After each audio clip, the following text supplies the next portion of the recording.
The Nigerian army says it's freed 360 people abducted by the Islamist militant group Boko Haram in northeastern Nigeria. Now, army officials say the operation was carried out in the Mandara mountains in Borno state, a known Boko Haram stronghold. For years, Nigeria has been dealing with an insurgency, particularly in that part of the country. The UN says the violence has left thousands dead and displaced millions more.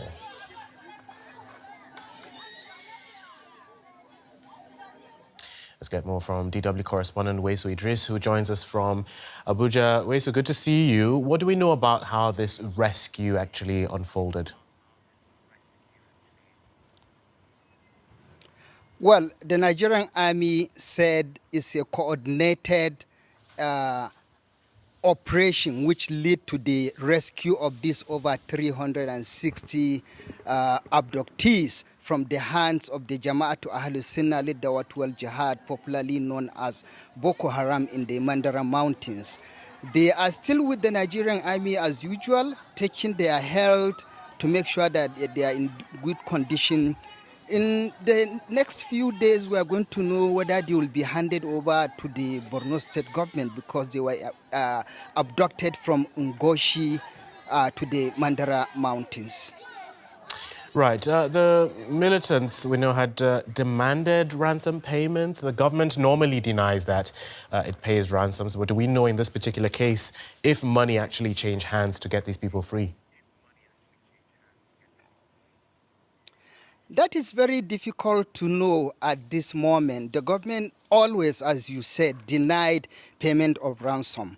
But this release or rescue of the abductees is one of the significant ones that ever happens in that area. Knowing how fortified Mandara Mountains is, and then they were rescued from the fortified hands of this group that demanded payment of ransom.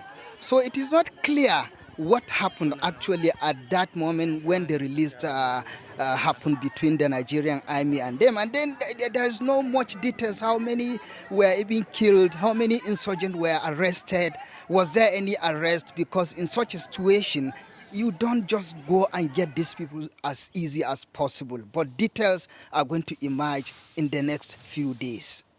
Right. I mean, as I say, it's such a significant operation in terms of size.